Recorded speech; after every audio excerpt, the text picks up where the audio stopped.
کو ملے تاکہ کل کو یہ نہ کہہ سکے کہ جی ہمیں موقع نہیں دیا گیا تھا. سال بعد آپ نے یہ حالات دیکھی ہیں. 11 سال بالکل ہوئے, لیکن یہ 2024 کے الیکشن کے بعد 1 سال ہوا ہے. وہ بھی الیکشن کہوں کہ سلیکشن کہوں, وہ علیحدہ ایک کہانی ہے. لیکن اب آہستہ آہستہ میرے خیال میں لوگوں میں بھی ریئلائزیشن آ رہی ہے, اور اس کے لیے پولیٹیکل پارٹیز بھی اپنا رول پلے کریں گی.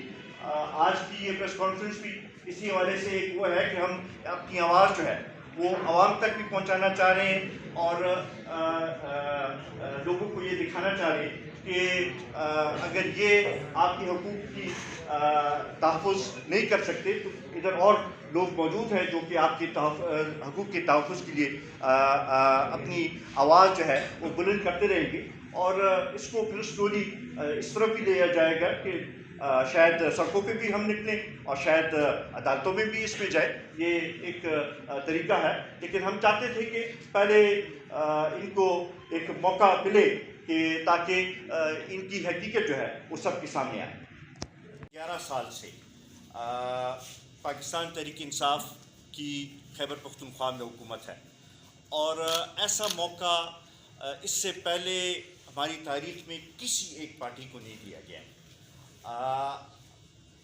آج صوبہ جس صورتحال میں ہے, یہاں پہ جو افسوسناک صورتحال موجود ہے, اس میں اگر اور پارٹیوں کے اوپر الزام لگتا ہے تو اس میں میرے خیال میں اب ایک بہت بڑا حصہ جو ہے وہ تحریک انصاف کے اوپر بھی اس کی چل رہا ہے کہ دن بہ دن جتنی ہماری یہاں پہ تھوڑی بہت جو انڈسٹری تھی وہ بھی بند ہو رہی ہے اور یہاں سے شفٹ ہو رہی ہے.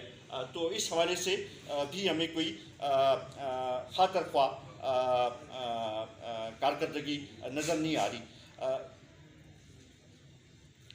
اور اس کے ساتھ انویسٹمنٹ جو ہے وہ چونکہ انڈسٹری کے ساتھ جو مہینے کے آخری ہفتے میں جا کے کہیں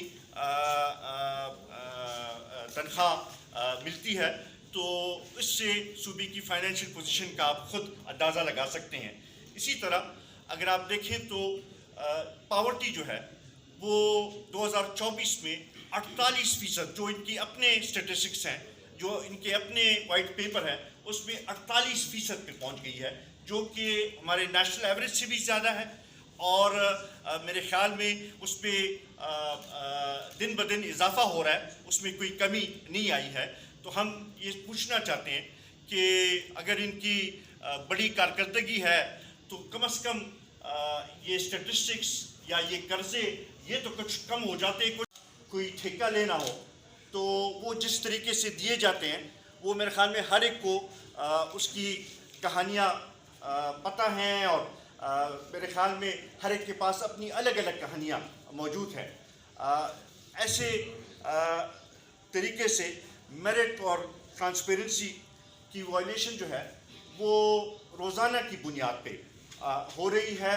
اور اگر آپ دیکھیں تو حال اس جگہ پہنچ چکا ہے کہ باقی سب تو جو بات کرتے ہیں وہ اپنی جگہ, لیکن ان کے اپنے MLAs, MPs ایز, سینیٹرز, منسٹرز وہ بھی اس بات کا اعتراف کرتے ہیں کہ کرپشن صوبے میں رائج ہے, اور کرپشن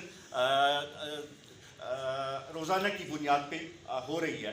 اس کی مثالیں آپ کے سامنے ہیں کہ جو شکیل خان نے جو پریس کانفرنس کی تھی اور جس بات پہ انہوں نے استعفیٰ دیا تھا, اپنے استعفے میں بھی انہوں نے کرپشن کا ذکر کیا. اس وقت کے ان کے صوبائی صدر جنید اکبر جو ہے وہ بھی اس کی شکایت اپنے بانی کو کر چکے ہیں, اور انہی کی شکایت پر ایک اینٹی کرپشن کمیٹی بھی بنائی گئی.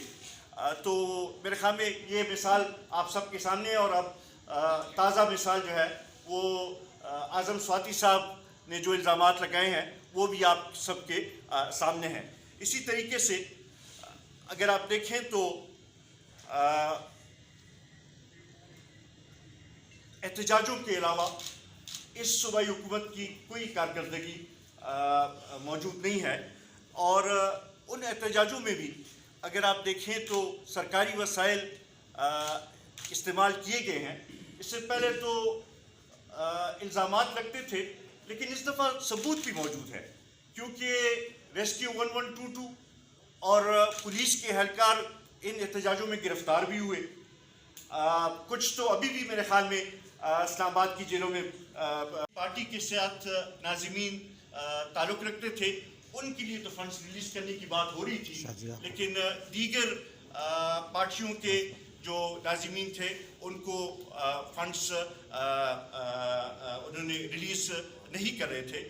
میرے خیال میں یہ بھی ڈسکرمنیشن ہے، اور اس سے پتہ چلتا ہے کہ ان کا صوبے کے عوام یا صوبے کی ترقی کی طرف کیا رجحان ہے۔ اسی طریقے سے جو سیکیورٹی سچویشن ہے، میرے خیال میں یہ ہر ایک کو پتہ ہے۔ اس وقت ملکن ڈویژن، جی آئی خان ڈویژن، بنو ڈویژن، کرم ڈسٹرکٹ، خیبر ڈسٹرکٹ، مومن ڈسٹرکٹس، اور اسی طریقے سے پشاور ڈسٹرکٹ کے آؤٹسکرٹس اور مردان ڈسٹرکٹ کے آؤٹسکرٹس، یہ بالکل غیر محفوظ ہیں، اور یہاں پر عوام کو دہشت گردوں کے رحم و کرم پر چھوڑ دیا گیا ہے۔ یہ اگر آپ ایریا وائز بھی دیکھیں تو this is about 75% of the population of the area, and nearly 75% of the population of the province also. تو 75% علاقہ جو ہے اس میں نہ ان کی ریٹ ہے اور نہ ان کی عملداری ہے۔ وہاں پر لوگوں کو اللہ کے رحم و کرم اور دہشت بریگیڈز اور ان کی گاڑیاں جو ہیں وہ ابھی تک اسلام آباد میں پولیس کی حراست میں ہیں۔ تو یہ چیزیں اس کی وہ زندہ مثالیں موجود ہیں۔ اسی طریقے سے 11 سال میں صوبے کو قرضوں کے بوجھ تلے دبا دیا گیا ہے۔ ان 11 سالوں میں 600% سے زیادہ ہماری قرضوں میں اضافہ ہوا، اور خاص کر ایک سال میں 2024 میں اس میں تقریباً 30% اضافہ دیکھنے کو۔ بسم اللہ الرحمن الرحیم۔